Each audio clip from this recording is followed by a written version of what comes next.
Hi everyone, it's Kelly Herrick here. I'm a wellbeing artist and author, and what you might not know is that a couple of years ago I wrote a book with 32 other women from all around the world to celebrate and explore women's lived experience. So we agreed, and we're quite excited to do some interviews with those amazing women authors, of which Nuv is one, and we're going to chat today through Nuv's experience and her writing and her creativity, and how writing this book has really kind of benefited and affected her life. So I'm going to just give you a little background on Nuv.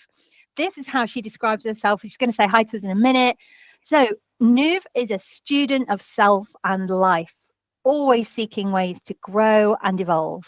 She shares the wisdom she gathers along her journey in supporting others on their own soul paths, reconnecting with her life force energy as she steps into her crone era. Nuv works with unconventional methods that challenge and guide her growth, enabling her to balance the darkness and the light. Welcome, Nuv. Hi, so lovely to see you, Kelly. It really is, honestly. Oh, Thanks for amazing. I having me love that. here. You're very welcome. I love the stepping into crone, something I talk about a lot, Yeah, right, at this I midlife point. know. It's been funny actually because it was, 5, 6 years ago, it was something that always kind of seemed quite scary and oh no, don't want to enter that stage. But it's been amazing. The last couple of years, it's just like, oh yeah, come on, bring it. I'm ready for you. So yeah, it feels like it's a really good stage to be in. It's yeah, definitely. I don't know how to articulate it, but yeah, I'm feeling Yeah. really good about it. The power rises, right? We Yeah, think you it's can, not on the rise, but it absolutely does. It's and you can't avoid it phenomenal. either. It's there, isn't it? You can't run away from it. Totally. Totally get that. It's coming to us whether we like it or not, so we better bloody embrace it. So yes, Exactly. this was the book that we wrote. I don't know. I'm never very good on mirroring, and I don't know if it's going to turn out back to front for you guys when you're watching the video. It might do, but it's called No Ordinary Words, the real life wisdom of women. And we wrote and published this together, self-published it. Just after a really quick question out to the world saying, hey, does anybody want to write a book with me? We ended up with 33 women and 34 chapters because somebody wrote two. We describe it as, we've all lived through some challenging life lessons, but what if we shared their power to uplift and inspire one another? In this book, 33 women from around the world come together to celebrate the hardships, the celebrations, and the revelations of life in today's world. And this is still available now on Amazon as a paper copy and as a Kindle copy and as an audio book, where some of the authors are Yeah. actually speaking their chapters, which is really powerful as well. So, Niv, talk to us a little bit about why you felt called to join the project and write as part of this book project. Oh, well, it was definitely a calling. When I first saw your shout out for the project, there was no hesitation within me to sign up. Like there was no I'm in and are in, and it was an instant I'm in. And at the time, I don't think I gave it much thought as to the why, and it was more a case of just I have to do this. Mhm. Um, but I think in reflection, I was in a space of my life where I was living a masterclass as we know it. And there was so much going on in my external and my internal worlds that I just, I guess I saw it as a space to speak my truth as an outlet, um, and to share an experience that I know many people have and don't necessarily talk about. And Mm. as it happens, that's exactly what it became. It became a safe, sacred space, and I've said it before, and I just want to raise it here on this platform. We've got you to thank for that, Kelly. So much gratitude for Oh, bless. making that possible and gifting it to us and women in the world as well. So And I wonder if it Yeah, was me or whether I was just the conduit for something that we all needed in that moment. yeah, It felt like there was something otherworldly going on there. And do you want to share a little bit about your chapter and what you wrote about? I mean, you don't have to. Maybe it's for yeah. people to No, discover for reading the book. sure. So my chapter was just one little snippet of a particular point in my life where I'd kind of really hit rock bottom, and I'd been totally consumed by all of those thoughts that run through the head. And I guess I'd got to a point where I felt that I just couldn't cope anymore. And it was a pretty close call for me. And so my chapter just kind of touches on the realization of losing myself and understanding that it was on me to kind of like pull myself back out of that. Yeah. And that's interesting when you said in your bio that you like to balance the darkness and the light because, Yeah, without one or the other, we're not whole women or whole people, are we? yeah, no, most definitely. And I think a lot of people tend to kind of shy away from the darker side of things. It brings a lot of fear naturally to people, but what I found was that embracing both sides of myself enabled me to kind of stand firmer and more, I don't know, accepting of the different parts of myself. Mm. It makes me think of when we're little and we see a monster in the cupboard. And the moment we look at the cupboard and shine a light on it, we realize the monster's just like a heap of clothes or something, right? It's got that Exactly. feel to it. Yeah, and that's Yeah. exactly how this journey for me has been, for sure. It's just like, no, don't go there. But then when you actually kind of just sit with it and see Yeah. it for what it is, there has to be an element of love and compassion for those parts of yourself as well. Don't hold them in shame. And yeah, it's been a beautiful experience for sure for me. Yeah. And it's been a brave thing to turn inward. A lot of the time the world is so obsessed with these outward adventures and big, brave challenges like climbing a mountain or jumping out of a plane. And sometimes these inner adventures take just as much courage and bravery, don't they, to kind of travel mountains and pathways inside as well. So yeah, Well, I really hear that. yeah, for sure. Looking in the mirror when you're not necessarily ready to look in the mirror is, it is scary. Yeah, most mornings when I roll out of bed, Exactly I that. get that. Oh my God, what is going on here? Oh. And how do you think then this whole the process of writing with other women, the process of launching it and seeing it in the world, that was a big deal for me. I don't know about you, like not just the writing of it, but the whole wraparound experience, I guess, of writing and making this in collaboration with other women. How has that helped you or moved you forward or got you unstuck? Like what's been the benefit there? Oh God.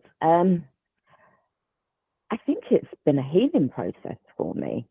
Um, I think I used to hear it all the time, but creativity in whatever form, be it writing or journaling, it's all a healing process. And because I'd never been much of a journaler, I never really understood what it meant or the depth of that process. And seeing seeing how much comes up when you write, it was a real big duh moment for me. And more. It challenged me so much with fear, vulnerability, my ego, that it all like came crashing out. And there were so many moments where I kind of almost reached out to you, Kelly, and I was like, I'm done. Take Oh me off the gosh, yeah. list. Take me off the list. I don't want to do this anymore. But kind of, I guess because of my journey and how much work I'd been doing beforehand as well, I was aware of which voice was talking when I was having those moments. So kind of, I kept pushing my boundaries, and that was something that kind of was really, really came out within the process of the writing, was how much I could actually kind of challenge myself. But yeah, it was even the point where you was kind of like filming on your phone when you was about to click publish on Amazon. I kind of like was screaming at my phone. I was like, no, don't do it. Oh, I know. So I just learned that fear is just, it's such a powerful thing, and it has so many of us stuck in these crazy patterns. And then you get to the other side and you're like, oh, was that it? Was that it?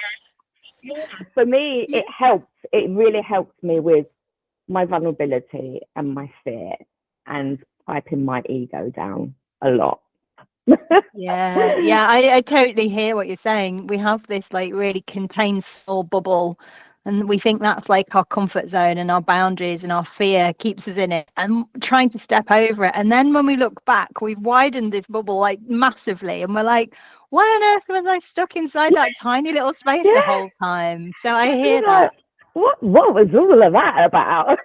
I know. And as a creative, as an artist and writer, I totally understand that it's very different to stand up and talk or show things that are like factual or part of maybe your day job, that are process oriented. But when you start to share things that are creative, whether it's a doodle or an idea at a board meeting, or a new idea for work, or a poem, or whatever it is, there's some extra element of fear that comes with sharing and showing up creatively in the world, right? Definitely. It's because it's got so much. It's so personal, isn't it? Yeah. It's so personal, and the fear of those judgments start kicking in, and Exactly. But that's why it's so powerful, and that's why it's so magical and so authentic, because it is personal. It's not just another idea for a product line or a packaging design or something. It is actually your own bit of artistry. And I just find that the way you all revealed yourself through that process as part of the writing, it was just such a joy to see it. And you weren't the only person that nearly said, take me off the list, I'm done. I think that was a common, even me as like editor and creator, I was like, oh my god, what have I done, but it was, I think that was part of it, right? We all definitely, and then what helped as well was the fact that it was a unified project as well. So when we had moments and having conversations individually with each other, when we was having those no moments, it was like we was able to lift each other up and just kind of see the bigger picture around why we was doing what we were doing. Yeah, I think women creating together will change the world. I mean, I absolutely believe that, like almost like as a totem or something that I can kind of repeat as a mantra to myself. So I totally get it. Sure. And what's changed or shifted for you since? Because obviously we wrote this a couple of years ago and we've been living with it, and obviously the book is out in the world. And then we did the audiobook, didn't we, last year? So that kind of refreshed it in our memories, I guess. What has changed or shifted since? Like how have you become something else or different or deeper, or what that looked like for you? God, my confidence in myself, and my self-acceptance, my self-assurance, my authenticity, to be able to kind of just stand and own who I am with no shame, and proudly say, this is me. I am a delicate yet strong human being, and that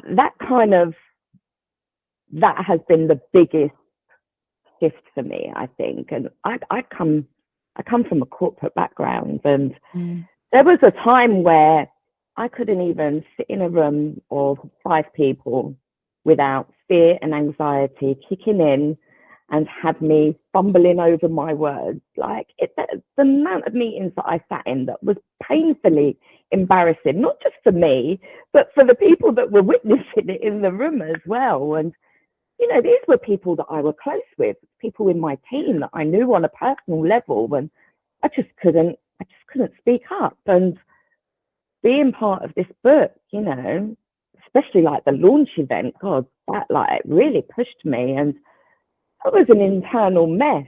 But when you kind of step out of yourself and reevaluate the whys you're doing this, it enabled me to get over myself. And sitting there in a room full of people on the launch night that I had no idea who half of them were, and they were all faced looking at me while I spoke my truth. It was a humbling moment of self-acceptance. Like, whether I wanted that moment or not, it was just like, no, this is me. This is me. And I can speak about me with all the confidence in the world. And so I think that's been the biggest shift for me, for sure. Yeah, and it's interesting, isn't it, how unlocking, like giving your creativity a voice, like a channel to run through, like the book I see as a channel for that to run through, then allows it to kind of break through and open up and become something bigger. So not all of us have gone off and written books since, not all of us have gone off and done massive creative projects, but what it has done is kind of what you were saying there. It's opened us up to kind of like flourish in new ways. And it was interesting what you're saying about like the reason you were writing it. We all had a very personal reason to write this book, and we were all talking about our own story, and that was in the hope that it would land with other women and men, but it would work for people. But also we wrote it and we give all the proceeds to two women's charities, Treesisters and Has Hope. And I think having a sort of wider element of service to the book, like of doing good with the book, of using it as a positive reason to change, I think was a really powerful thing for me to keep me motivated as well. So that was a great call, I think. Yeah, 100%. It really, knowing that it was in service of, really takes you, well, it took me out of my ego, for sure. Yeah, because if it was something that we was doing for ourselves on an individual level, or on, just within our group, I don't think I probably would have gone as far as what I did with it. Yeah. And how do you think that, this creativity and confidence, let's say, that you've been expressing, you talked about it there a little bit as part of work, of like being able to hold your own in a room and feeling confident about showing up. And also you talked about maybe understanding the difficulties of the inner voice a little bit and what you've been explaining, but how else has your voice and creativity kind of shown up in your wider life, in your relationships, in your family, in your friendships, in your work, in your spiritual pursuits, or anything else? Like, how has that changed and how has it started to show up for you? I think mainly it's been about dropping those judgments, and not worrying too much about what other people think as well. But mainly, I think on a wider perspective, I kind of, because this is a really big question for me, actually. I think I'm having my relationships with my inner circle, for sure, have been a lot more authentic. Again, it comes back to that authenticity, that I don't have to hide myself, and it's okay to show others all the parts of myself, even the parts that I'm not so comfortable with. So for me, and also what that's enabled has been the people that I am having relationships with in my personal and in my work life as well, are also mirroring that back, because that's what I'm projecting, and they are also, feeling more comfortable and confident in their truths as well. Yeah. So it kind of models, and it's like osmosis, isn't it? It's kind of like when you feel that way, the people around you catch it, like a lovely cold. It's like a lovely version of a creative or confidence cold, and everybody kind of catches it from you. And I think it's wonderful how you don't have to tell or instruct or teach people that. You can just model it and be it. Yes, And then people kind sure. of find that, and the younger women in your world will be seeing that as well, which I just like, oh my God, that is so incredible. That we're modeling that for the other people, the younger people in our lives. And I think that you really hit on a really like key thing there, that about the younger women, because you know, the pieces around the chapters around the menopause and the fertility pieces, like they had a real big impact in the women that I'm surrounded with. And I had young, fresh women in their 20s coming up to me and saying things after reading the book, saying things, oh my God, I never knew this about women before. And then I had the older women, you know, those that were kind of like a little bit closer to our generation, and saying, like, after reading these chapters, I'm not going to delay having a family anymore. And these are big things, you know, that and things that we were not, our generation weren't taught at school, but also that the generations now are still not being taught at school. So I think the wider effect has been profound. It's been a real educational wisdom point, and that's something that's lacking in education right now. Is it's that wisdom, the lived experiences. So it's definitely had a bigger impact than more than what I envisaged anyway, for sure. Yeah, I totally agree. And I think the wisdom, I mean, we call it the real life wisdom of women because we didn't want to make it teachy and preachy, did we? We just wanted to share what we've all been through and what that meant to us. And then if people chose to lean into that, take something away from it, brilliant, you know. And it was more, like I said, show, not tell. It was more like, this is what we're going through. And I think that that's just a really lovely way through a creative project to build even a temporary community with one reader. You're still in community, you know, we're still all inside that book. We're all in here in the pages. So when somebody reads that or listens to the audio version, we're all with them, aren't we? So I think it's a really, really incredibly powerful way of kind of passing on heritage and wisdom and lived experiences. So with that in mind, let's our last question. And I know I didn't tell you I was going to ask you this question, but I just wanted a bit of in the moment, what would you say to other women who were thinking of doing a creative project, sharing their voice in some way? What kind of wisdom or nudges or motivation would you give them? I think given the kind of the phase of my life that I'm stepping into now, has, and also with this project, the book project, I learned that creativity, you're going to appreciate this probably, Kerry. I always thought creativity meant you had to be well read, well versed, that you had to know which paintbrush to use with which canvas and which paints, or that you had to be good with your hands. But it's the total opposite. Creativity comes from a different kind of knowing. Creativity is self-expression in its most authentic form, and creativity is just knowing oneself. And so for me today, like, creativity, like the way my eyes have opened up to it, just kind of is everywhere and looks like so many different things in my life. And I think we should, for women that want to step into this world, just drop the fear and just get familiar with who you are and what resides within you, and the creativity will just naturally just flow out of you. That's so beautiful. I was just jotting down a couple of the things you said as like really wise quotes about creativity. It's amazing. Oh, thank you so much. It's been such a pleasure to talk to you. And anybody watching this, I would definitely recommend our book, audiobook, Kindle or paperback, No Ordinary Words. It's under my name as author, although there's a lot of us as authors because that's how Amazon works. Kelly Herrick. So please go and order this. And if you don't want it for yourself, go and buy this for other people. And guys, men, bloody read this book. You'll learn a lot. Not just You'll learn women. a lot, right? Read the book. Thank you so much, Nuv. It's been great to be here with you all today. We'll see you on the next interview. Bye, everyone.